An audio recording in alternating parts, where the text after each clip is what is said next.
तो दोस्तों, low budget studio में रिकॉर्ड की गई वीडियो में आपका स्वागत है। अभी भी आपको ये ग्रीन पर्दा दिख रहा होगा। अब तो एआई आ गया है, लेकिन मैं अपने फ़ोन में ही वीडियो एडिट करता हूँ।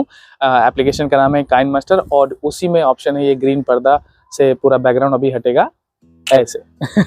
तो दोस्तों, मैं आपको इस वीडियो में ये कैसे वीडियो रिकॉर्ड करता हूँ इस विषय में नहीं है। वीडियो है कि मैंने कैसे स्पेनिश भाषा में अपनी लिसनिंग और स्पीकिंग को इम्प्रूव किया घर बैठ के। मेरा पर्सनल एक्सपीरियंस आपके साथ मैं शेयर करने वाला हूं, तो प्लीज़ ये वीडियो आखिर तक ज़रूर देखिएगा। मेरा पर्सनल एक्सपीरियंस है और अगर आप मेरे चैनल पर नए हैं तो प्लीज़ चैनल को लाइक कर लीजिएगा, चैनल को सब्सक्राइब कर लीजिएगा और वीडियो को लाइक कर लीजिएगा और बेल आइकन का बटन दबा लीजिएगा ताकि आपको मिले नोटिफिकेशंस आगे आने वाली वीडियोस की। तो दोस्तों, अभी तक मुझे आपने इंस्टाग्राम फेसबुक पेज पर फॉलो नहीं किया तो फॉलो कर लीजिए और मैं ऑनलाइन स्पेनिश क्लासेस देता हूं अपने एप्लीकेशन के माध्यम से। एप्लीकेशन का लिंक नीचे आपको डिस्क्रिप्शन में मिल जाएगा। हर महीने की 20 तारीख को मैं अपना नया कोर्स लॉन्च करता हूं और फिर उसके बाद 1 तारीख से हमारी क्लासेस स्टार्ट हो सकती हैं होती हैं। मैं इसमें बिल्कुल एडिट नहीं कर रहा। देखो, मैं जब ये बोलता हूँ ना फंबल आता है, लेकिन मैं एडिट नहीं कर रहा ताकि आप लोग देखिए कि मैं किस तरह से वीडियो रिकॉर्ड करता हूँ, क्या क्या समस्याएं आती हैं। ठीक है, तो कहाँ था मैं? तो दोस्तों, चलिए इस वीडियो को शुरू करते हैं।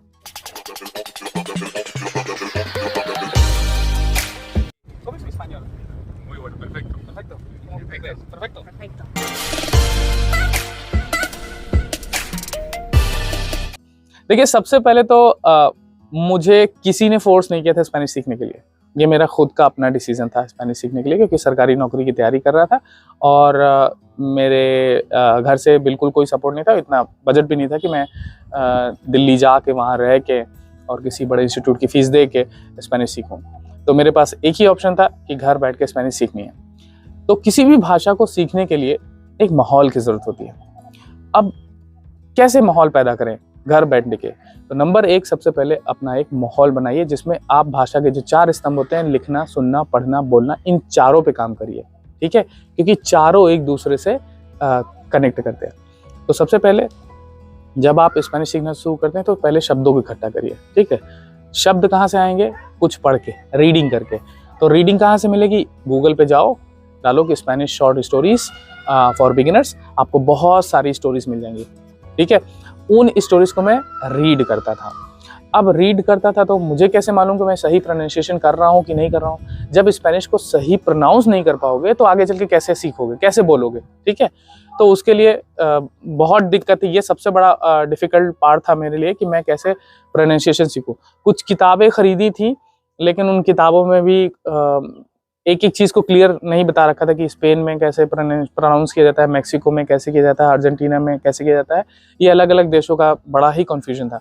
तो मैंने काम ये किया कि मैं उन दिनों में फेसबुक पे कुछ ग्रुप्स में कुछ अपने दोस्तों के माध्यम से ऐड हो गया था। एक हेलो टॉक एप्लीकेशन था, उसमें मैं एक मैक्सिको की हमारी एक फ्रेंड थी, उन्होंने कहा कि रिजवान, तुम एक एप्लीकेशन डाउनलोड कर लो हेलो टॉक, और उसमें कुछ लोग मिलेंगे आपको। फिर उसी ने बताया, रिजवान एक फेसबुक ग्रुप भी है, उसमें भी जुड़ जाओ। तो फेसबुक ग्रुप कई ऐसे हैं जो फॉरेनर्स इंडिया घूमने आते हैं या इंडिया के कल्चर को पसंद करते हैं, तो उनका एक फेसबुक ग्रुप है, मैं उसमें जुड़ गया। फिर उसके बाद मैंने क्या किया, मैं यूट्यूब वीडियो बनाता था हिंदी सीखने के लिए इंग्लिश माध्यम से। तो मैंने क्या किया कि यार चलो ठीक है, इन ग्रुप्स में फॉरेनर्स हैं तो हो सकता है कि वो हिंदी सीखना चाहते हैं, तो मैंने उसमें शेयर करना शुरू किया। तो लोग उससे फिर जुड़ने लगे धीरे धीरे करके। अब क्या किया मैंने कि उसी फेसबुक ग्रुप में फ्री हिंदी सीखने की क्लासेस का ऑफ़र दे दिया।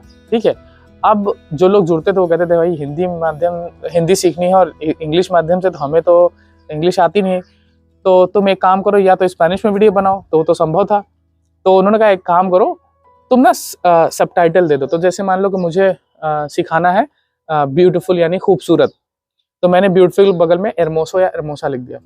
अब इसी तरह से मैंने को वीडियो की सीरीज़ बना दी और मैं अपने व्हाट्सएप ग्रुप में वो वीडियोस का लिंक डालता था और मैं नेटिव स्पीकर से कहता था इस वीडियो को देखो और जितनी भी इसमें मैंने वोकैब सिखाई है आप लोगों को, इसको हमारे व्हाट्सएप ग्रुप में याद करके भेजो। और फिर मैं उन सभी की ऑडियोज़ को सुन के उसको चेक करता था।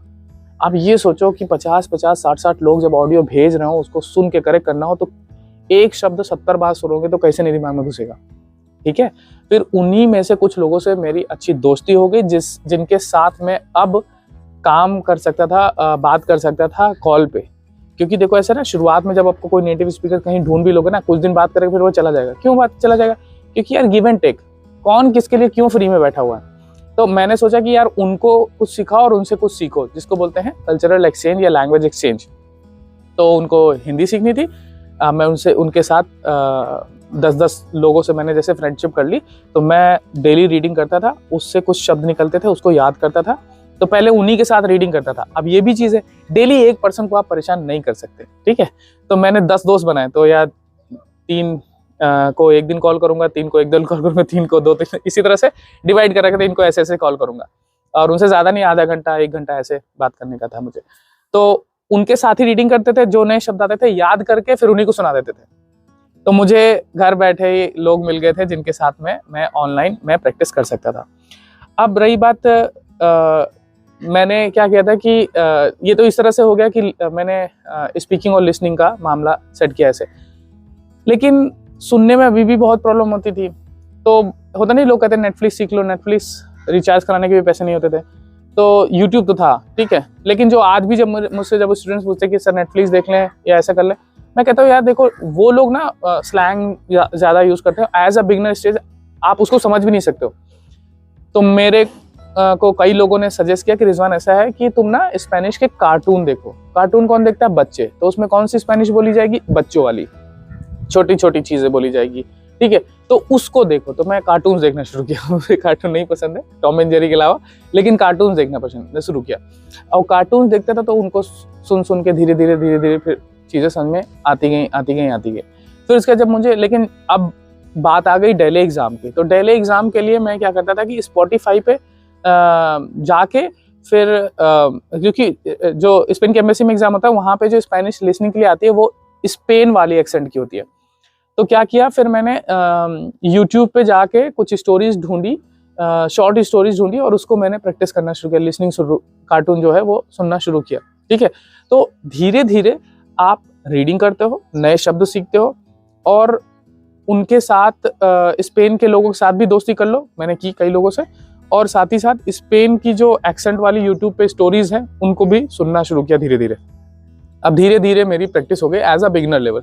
आगे चल के जब आपका अच्छा लेवल जाए तो आप नेटफ्लिक्स देखो, कुछ भी देखो, ठीक है।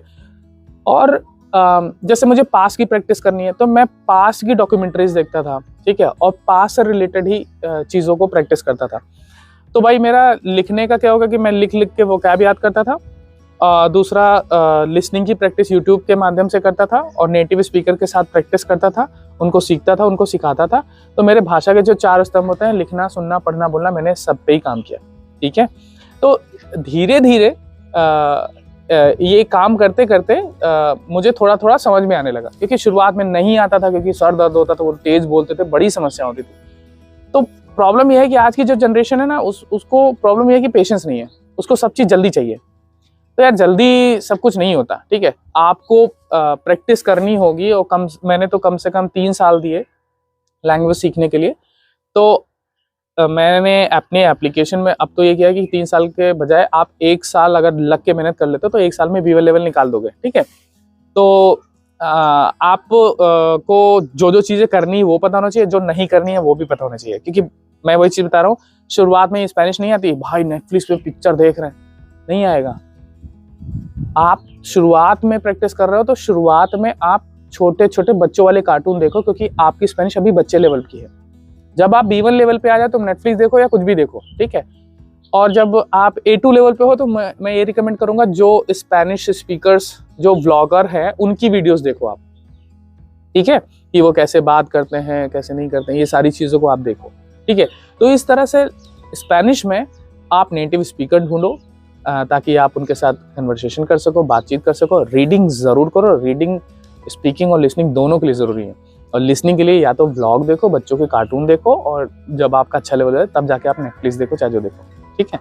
तो दोस्तों इस तरह से मैंने स्पेनिश में घर बैठ के स्पेनिश सीखना शुरू किया और आज मैं बच्चों को पढ़ाता भी हूँ और आज ये समझ लीजिए कि स्पेनिश के माध्यम से ही मैं अपना और अपने फैमिली को मैं पूरा 100% सपोर्ट करता हूँ। और जो भी मेरे ड्रीम है ट्रैवल करना, ये सब करना, ये सारी चीज़ें मैं करता हूँ। ठीक है, तो इस वीडियो को देखने के लिए बहुत बहुत शुक्रिया। ये वीडियो आपको कैसी लगी? आई होप मेरे कुछ एक्सपीरियंस आपको अच्छे लगे होंगे। अगर आप मेरी ऑनलाइन क्लासेस ज्वाइन करना चाहते हैं तो प्लीज़ ज्वाइन कर लीजिए। कुछ सवाल है, कुछ डाउट है तो आप नीचे कमेंट बॉक्स में लिखकर ज़रूर बताएं।